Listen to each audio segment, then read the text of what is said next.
चलिए आज की क्लास में हम लोग कैपेसिटर के उस एस्पेक्ट पे विचार करेंगे जो हम लोगों ने प्रीवियस क्लास में थोड़ा डिस्कस किया था। उसके बारे में हमने आपको बताया था कि अगर कोई कैपेसिटर के कॉन्फ़िगरेशन में कोई बदलाव लाया जाए, या तो उसकी ज्योमेट्री बदल दी जाए या फिर उसके प्लेट्स के बीच में कोई डाइलेक्ट्रिक को इंसर्ट कर दिया जाए, तो इस तरह के बदलाव के बाद, यानी कैपेसिटर के कॉन्फ़िगरेशन में इस तरह के चेंजेस करने के बाद कैपेसिटर की बाकी जो क्वांटिटीज़ हैं, जैसे charge, potential, electric field between the plates, energy density, forces between the plates, इन सब चीज़ों पर क्या इफ़ेक्ट होगा, क्या फ़र्क पड़ेगा, उसी की स्टडी हम लोग आज की क्लास में करेंगे। तो जैसे मान लीजिए कि ये हमारा एक पैरेलल प्लेट कैपेसिटर है। इसका प्लेट के बीच का सेपरेशन D है, area of the plates A है। तो इसकी जो कैपेसिटी होगी वो एप्सिलॉन नॉट A/D, ठीक है। अब हम क्या करते हैं, इसको एक सेल से कनेक्ट करते हैं और इसको चार्ज करते हैं V0 पोटेंशियल डिफरेंस से, ठीक है, जिसके कारण इस पर चार्ज डेवलप हो जाएगा। मान लीजिए वो चार्ज Q0 है। Q0 is the charge on the capacitor. Charge on the capacitor, और V0 है पोटेंशियल डिफरेंस बिटवीन द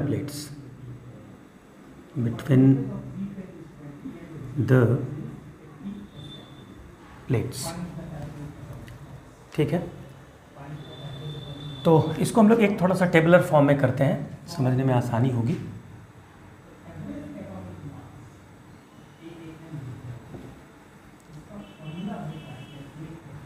यहाँ हम लोग कर देते हैं क्वांटिटी।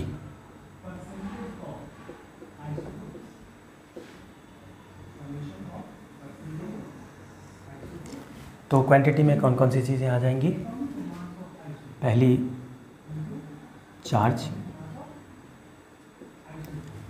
दूसरी क्वांटिटी पोटेंशियल डिफरेंस हो गई, तीसरी क्वांटिटी हो गई, पहला कर दीजिए कैपेसिटेंस,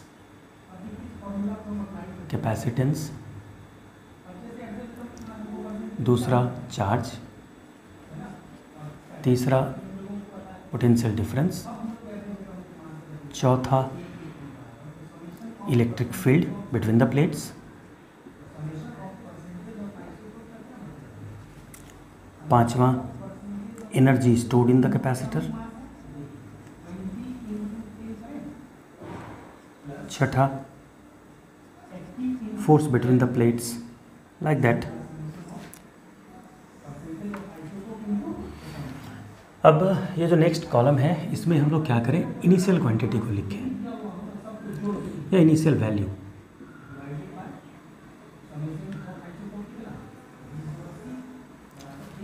और यहाँ जो आएगा हमारा वो फाइनल वैल्यू आएगा। और फाइनल वैल्यू में देखिए दो बातें हैं।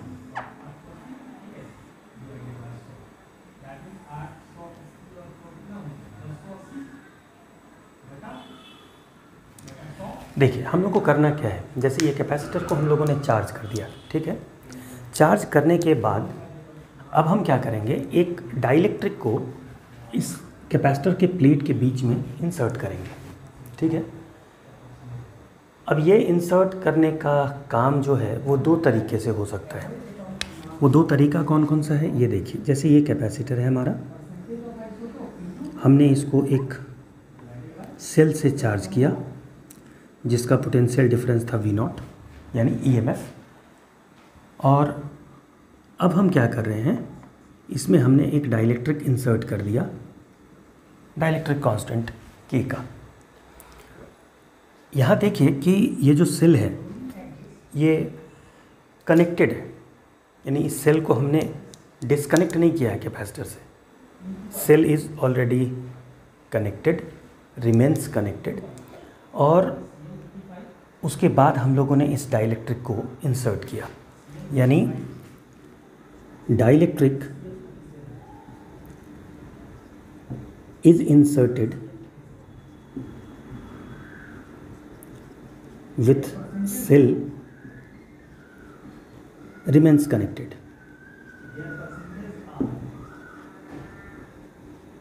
remains connected, ठीक है। दूसरा सिचुएशन ये हो सकता है कि ये कैपेसिटर, ये सेल,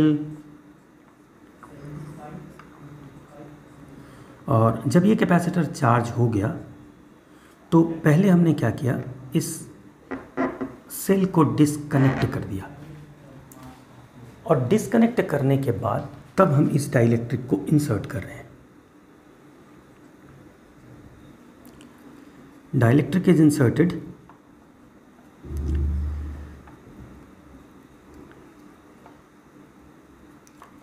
विद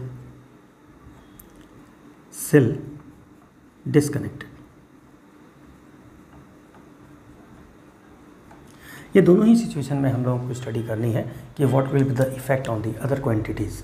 इसलिए यहाँ पर हम लोगों ने फाइनल वैल्यू में 2 कॉलम बनाया है। इसमें हम लोग पहला लिखेंगे विथ सेल कनेक्टेड,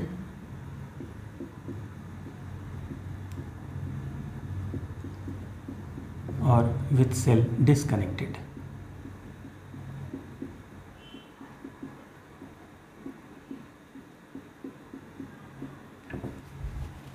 ठीक है, क्या डिफरेंस है दोनों में? अगर सेल हमारा कनेक्टेड है और सेल को हमने डिसकनेक्ट कर दिया है, तो सेल जो होता है वो पोटेंशियल डिफरेंस प्रोवाइड करता है। तो अगर सेल कनेक्टेड है तो जितना पोटेंशियल डिफरेंस है वो उसको मेंटेन रखेगा, वो उसको प्रोवाइड करता रहेगा। कहने का सेंस ये है कि जैसे जब आपने इस सेल से इसको चार्ज किया तो इसके प्लेट के अक्रॉस पोटेंशियल डिफरेंस V0 हो गया, इस सेल पर चार्ज Q0 आ गया।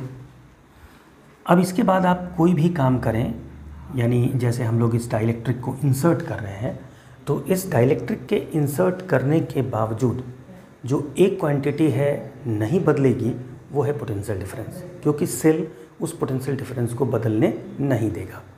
यानी इस केस में ये जो फाइनल पोटेंशियल डिफरेंस है अक्रॉस द प्लेट, वो चेंज नहीं होगा। आप यहाँ देखिए, जैसे हम लोग पहले इस कैपेसिटेंस को लिख दें। कैपेसिटेंस इनिशियल वैल्यू C0 है और ये है ε0 A/d, ठीक है। उसके बाद चार्ज को हम लोगों ने Q0 कहा है, और ये इनका रिलेशन होगा C0 × V0, ठीक है। जो इनिशियल पोटेंशियल डिफरेंस है इसको हम लोगों ने V0 कहा है। इसको अगर आप देखें इसका रिलेशन, तो इसी को आप यहाँ से लिख सकते हैं Q0/C0, ठीक है। इसके बाद इलेक्ट्रिक फील्ड है, तो इलेक्ट्रिक फील्ड जो होता है E0, वो हो जाएगा V0/d, potential difference divided by distance. इसके बाद energy, initial energy U0 half C0 V0 square, और force, initial force F0 equals Q0 square by 2 ε0 A। These are the initial quantities. और अभी हम लोगों ने क्या देखा कि अगर सेल कनेक्टेड रहता है तो उस केस में हम लोगों का जो पोटेंशियल है वो नहीं बदलेगा, यानी ये जो फाइनल पोटेंशियल है इसको आप कर दीजिए V0 के बराबर, ठीक। और अगर डाइलेक्ट्रिक को इंसर्ट किया गया है सेल को डिसकनेक्ट करने के बाद, तो उस केस में अब आप देखिए कि इस कैपेसिटर पर जो भी चार्ज है उसके कहीं भी जाने का स्कोप ख़त्म हो गया, क्योंकि सर्किट हमारी ओपन हो गई, तो चार्ज फ्लो नहीं कर पाएगा, ठीक है। तो चार्ज नहीं फ्लो कर पाएगा तो जो चार्ज कैपेसिटर पर है वही चार्ज रहेगा, यानी चार्ज में कोई बदलाव नहीं होगा। तो अगर हम सेल को डिस्कनेक्ट करके फिर इंसर्ट करते हैं तो charge will remain same, Q will be equal to Q0। ठीक है, अब बाकी सारी चीज़ों को हम लोग यहाँ कैलकुलेट कर सकते हैं। कैपेसिटेंस तो इसमें सेल कनेक्टेड और नॉट कनेक्टेड का कोई मतलब नहीं है, चूँकि आपने एक डाइलेक्ट्रिक इंसर्ट किया है जिसका डाइलेक्ट्रिक कांस्टेंट K है, capacitance will increase and it will become KC0। अब यहाँ आइए, पहले इसको हम लोग फिल करते हैं। हमें C पता चल गया, हमें V पता चल गया, तो हम Q फाइंड कर सकते हैं। तो यहाँ हम लोग Q को फाइंड कर लें। Q इक्वल्स क्या हो जाएगा, C इंटू V। अब देखिए C क्या है, KC0, और V क्या है, V0। अब देखिए C0 V0 हमारा क्या था, Q0 था, इसलिए K इंटू Q0, यानी चार्ज जो है वो इंक्रीज़ कर जाएगा K टाइम्स। फील्ड के बारे में इसी तरह से हम लोग देख सकते हैं, E equals V0 by D. अब देखिए ये V0 जो है वो बदल नहीं, सॉरी इसको हम लोग V बाई डी लिखेंगे, और V बदल नहीं रहा है तो V की वैल्यू V0 ही है, तो V0 by D that is E0। यानी दोनों प्लेट के बीच के इलेक्ट्रिक फील्ड पे कोई फ़र्क नहीं पड़ेगा, क्योंकि पोटेंशियल नहीं बदल रहा है, पोटेंशियल डिफरेंस नहीं बदल रहा है, इसलिए इलेक्ट्रिक फील्ड भी नहीं बदलेगा। और चार्ज के बीच का जो सेपरेशन है वो भी कांस्टेंट ही है। इसके बाद एनर्जी, तो एनर्जी हो गई हाफ CV², C की जगह हो गया KC0 और V की जगह V0, तो हमारा एनर्जी हो गया K half C0 V0² that is U0। यानी एनर्जी भी जो ये स्टोर करेगा कैपेसिटर, वो अब ज़्यादा एनर्जी स्टोर करेगा, K टाइम्स ज़्यादा एनर्जी। फोर्स देखिए between the plates, F will be equal to Q0² by 2ε0A Q²। तो Q क्या है, KQ0 है, तो ये हो गया K² Q0² बाई 2ε0A। अब देखिए Q0² बाई 2ε0 है, ये क्या है F0, यहाँ K² बाहर रह गया, यानी फोर्स जो है अब दोनों प्लेट जो है और स्ट्रांगली अट्रैक्ट करेंगे एक दूसरे को, और फोर्स की वैल्यू K² टाइम्स इंक्रीज़ कर जाएगी। अब यहाँ आते हैं, यहाँ अब हमें C और Q पता है, तो V इक्वल्स क्या था देखिए, Q by C, Q by C, Q is Q0, C is KC0, तो Q0 by C0 is V0, तो ये हो गया V0 बाई K। देखिए यहाँ पोटेंशियल डिक्रीज़ कर जाएगा, यानी अगर आप एक सेल को, यानी एक कैपेसिटर को चार्ज करने के बाद सेल को डिस्कनेक्ट कर देते हैं और उसके बाद उसमें जब कोई डाइलेक्ट्रिक को इंसर्ट करते हैं, तो दोनों प्लेट के बीच जो पोटेंशियल डिफरेंस है वो डिक्रीज़ कर जाएगा। तो ऑब्वियसली जब पोटेंशियल डिफरेंस डिक्रीज़ करेगा तो फील्ड भी डिक्रीज़ करेगा। E equals V by D, V is V0 by K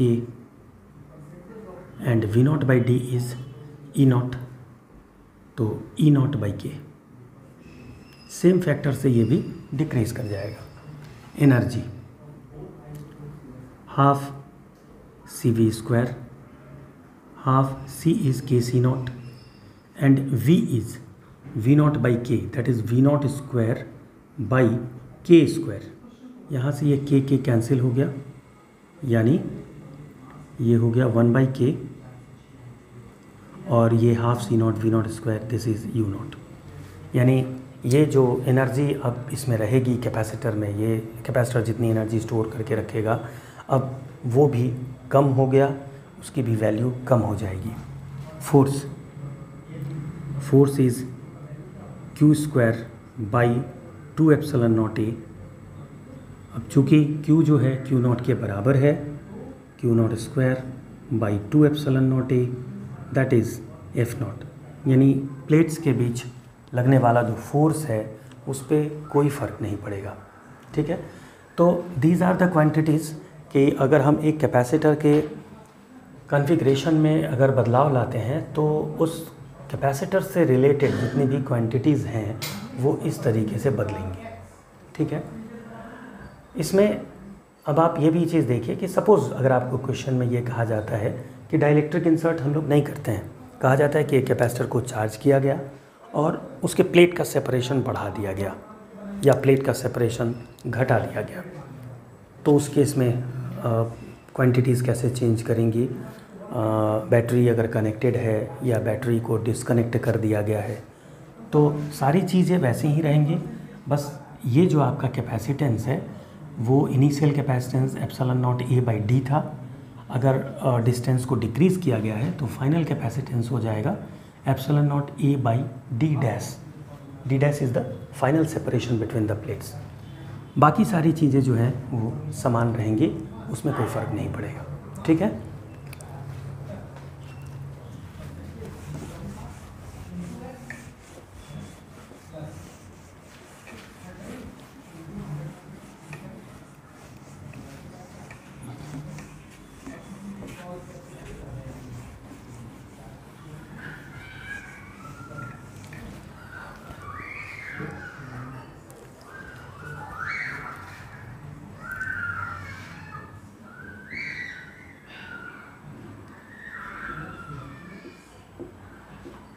A capacitor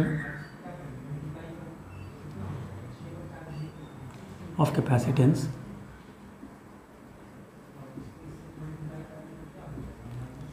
(10 microfarad) is charged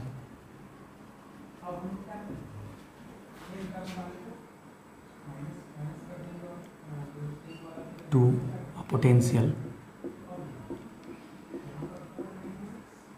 of 10 volt. Now it is, या एक काम करिए,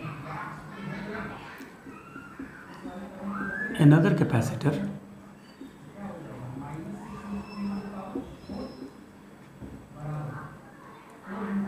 of capacitance 20 microfarad is charged to a potential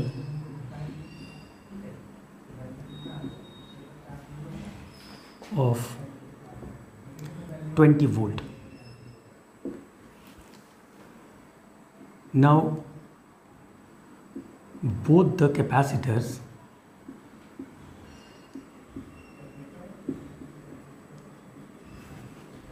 are connected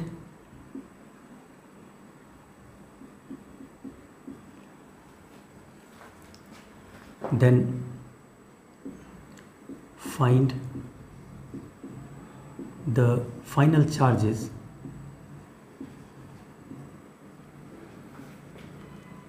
on the capacitors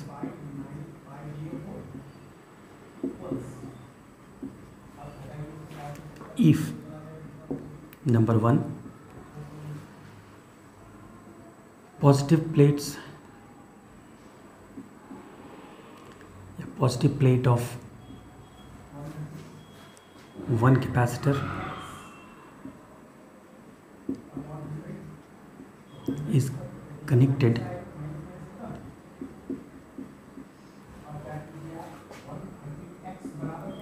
with the positive plate of the other.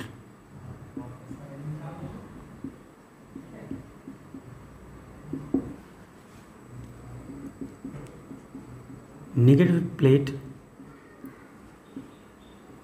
of one capacitor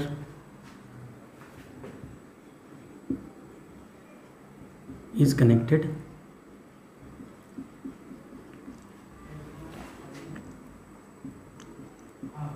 with the negative plate of the other.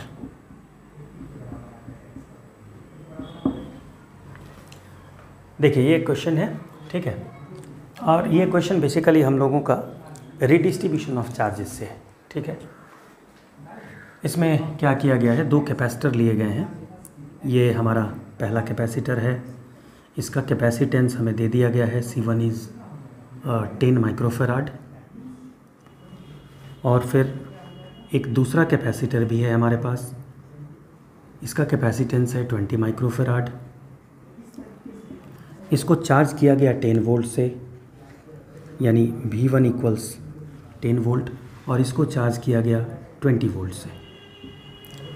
तो इस पर charge कितना आ जाएगा initially, C1 into V1 that is 100 microcoulomb, और इस पर charge हमारा होगा 400 माइक्रोकूलम।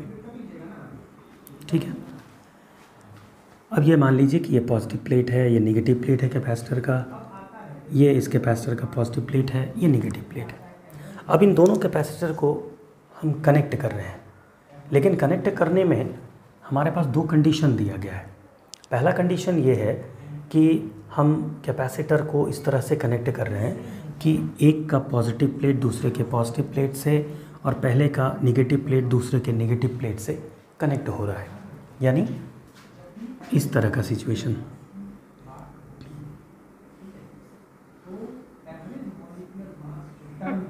ये देखिए, इसका पॉजिटिव इसके पॉजिटिव से, इसका नेगेटिव इसके नेगेटिव से कनेक्ट हो गया। दूसरा जो सिचुएशन कहा जा रहा है वो ये है,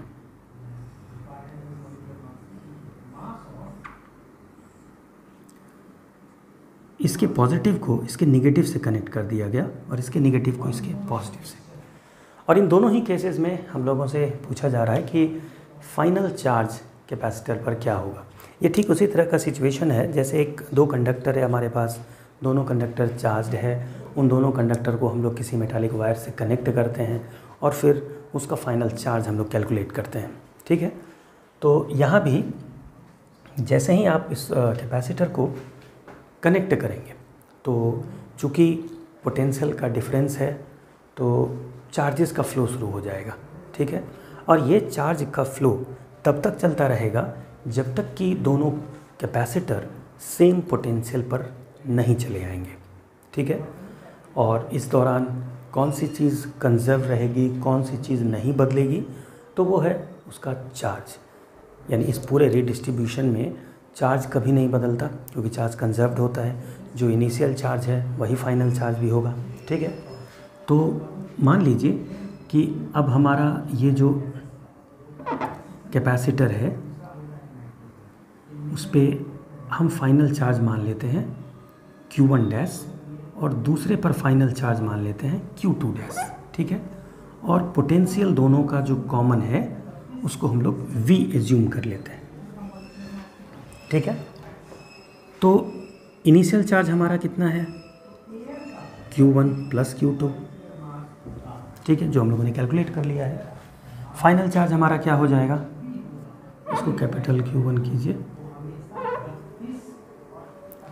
तो फाइनल चार्ज जो है ये हो गया Q1 dash plus Q2 dash. ठीक है। यहाँ पर ध्यान रखिए कि ये जो सिचुएशन है ये उसके लिए है जब हम लोगों ने सेम पोलैरिटी के प्लेट्स को कनेक्ट किया था। ठीक है। जैसे थोड़ा सा ध्यान दीजिए, अगर हमारे पास दो कंडक्टर था Q1 और ये Q2, तो इस कंडक्टर का चार्ज हम लोग क्या लेते थे, Q1 प्लस Q2। अगर ये माइनस Q2 होता था तो इसको हम लोग क्या लिखते थे, टोटल चार्ज को Q1 माइनस Q2 लिखते थे। ठीक है।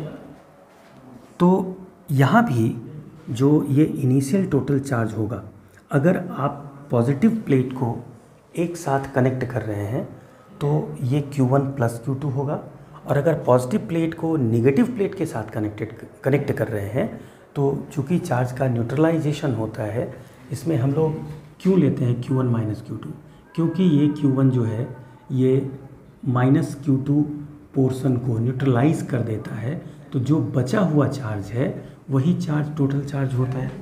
यानी जैसे मान लीजिए कि ये 50 कूलम का चार्ज है और ये -20 कूलम चार्ज है, तो अब टोटल चार्ज कितना हो गया, 30 कूलम। इसका +20 कूलम इसके -20 कूलम से न्यूट्रलाइज हो गया, तो तो जो बचा हुआ चार्ज है वो 30 कूलम चार्ज है। तो यहाँ भी वही चीज़ होती है कि अगर आप एक पॉजिटिव प्लेट को एक नेगेटिव प्लेट से कनेक्ट कर देते हैं तो चार्जेस का न्यूट्रलाइजेशन होता है। तो उस केस में जो हमारा टोटल चार्ज होगा that will be Q1 minus Q2। यही चीज़ हम लोग ध्यान रखेंगे, यानी केस 1 के लिए जब हम लोग इसको सॉल्व करेंगे तो Q initial will be Q1 plus Q2, और जब हम लोग पॉजिटिव प्लेट के सेकंड केस के लिए इसको सॉल्व करेंगे तो QI will be Q1 minus Q2। ठीक है, तो ये हम लोग फर्स्ट पार्ट को हम लोग कर रहे हैं पहले। तो अब Q final equals Q initial, तो इससे हमें मिल गया this is C1, this is C2, C1V plus C2V equals this is Q1 100 plus 400 that is 500। तो इससे V हमें मिल गया 500 divided by C1 plus C2 that is 500 divided by C1 plus C2 is 10 plus 20 that is 30. So the common potential of the capacitor will be 50 by 3 volt, यानी दोनों capacitor इस potential difference पर आ जाएंगे। Now you can calculate the charge, therefore Q1 dash will be C1 into V, C1 is 10 microfarad, 10 into V is 50 by 3 that is 500 by 3 microcoulomb, and Q2 dash will be C2V that is 20 into 50 by 3 that is 1000 by 3 microcoulomb. These are the final charges on the capacitor in first case. अगर हम second case की बात करें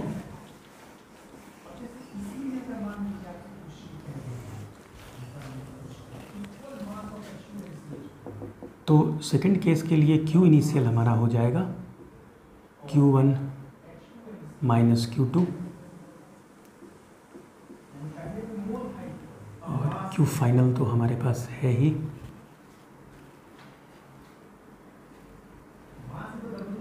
Q1 dash plus Q2 dash. ठीक है, ये हम लोग वैल्यू ले सकते हैं चार्ज की। ठीक है, क्योंकि कैपेसिटर पर दोनों ही चार्जेस मौजूद हैं। ये कहना कि कैपेसिटर पर चार्ज नेगेटिव है या कैपेसिटर पे चार्ज पॉजिटिव है तो ये कोई मीनिंगलेस बात है ये।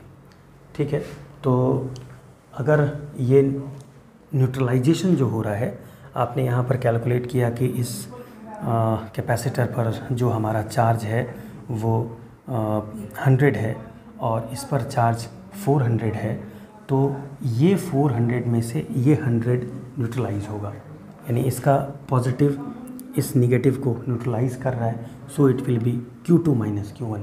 ठीक है, तो हम लोग Q1 माइनस Q2 का मॉड ले लें, एक ही बात है। तो Q final equals Q initial implies C1V plus C2V equals 400 minus 100 that is 300.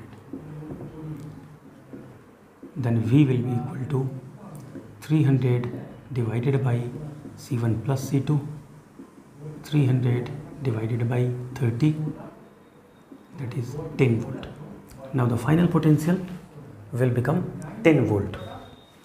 Now we can calculate the charges, final charges Q1 dash, C1, V, C1 is 10 microfarad, V is 10 that is 100 microcoulomb, and Q2 dash will become C2V that is C2 is 20 into V is 10 that is 200 microcoulomb. देखिए total charge जो है वो 200 plus 100 300 है, और 300 हमारे पास charge भी था initially after neutralisation. तो ये कैपेसिटर में रिडिस्ट्रीब्यूशन ऑफ चार्जेस के थ्रू जो हम लोग प्रॉब्लम सॉल्व कर सकते हैं। यानी दो कैपेसिटर अगर कहीं पर भी आपको चार्ज करके दिया गया हो और कहा जाए कि दोनों को कनेक्ट कर दिया गया है, then what will be the final charges, उसको कैलकुलेट करिए। तो वहाँ पर बस ध्यान सिर्फ ये रखना है कि पॉजिटिव प्लेट को दूसरे कैपेसिटर के, यानी एक कैपेसिटर के पॉजिटिव प्लेट को दूसरे कैपेसिटर के किस प्लेट से कनेक्ट किया गया है। If it is positive plate of one capacitor is connected with the positive plate of the other, then you can take the initial charges as Q1 plus Q2. And if positive plate of one capacitor is connected to the negative plate of the second capacitor, then the initial charge will be Q1 minus Q2 और Q2 minus Q1। ठीक है, तो ये एक problem हो गया redistribution of charges. अब capacitor में जो अब आगे हम लोग आगे की क्लासेस में करेंगे वो है capacitor in series and parallel combination. यानी कैपेसिटर को हम लोग कनेक्ट कैसे करते हैं। जैसे आपने 10th में पढ़ा होगा रेजिस्टेंस के कनेक्शन के बारे में। ये रेजिस्टेंस को हम लोग दो तरीके से कनेक्ट कर सकते हैं, सीरीज़ में कनेक्ट कर सकते हैं, पैरेलल में कनेक्ट कर सकते हैं। In the same way capacitor को भी हम लोग सीरीज़ में भी कनेक्ट कर सकते हैं, पैरेलल में भी कनेक्ट कर सकते हैं। तो वहाँ पर हम लोगों ने क्या किया था, इक्विवेलेंट रेजिस्टेंस फाइंड किया था कि अगर रेजिस्टेंस सीरीज़ में कनेक्टेड हों तो उनका इक्विवेलेंट रेजिस्टेंस क्या होगा, और अगर वो पैरेलल में कनेक्टेड हों तो उनका इक्विवेलेंट रेजिस्टेंस क्या होगा। ठीक यहाँ भी हम लोग वही काम करेंगे कि अगर कैपेसिटर सीरीज़ में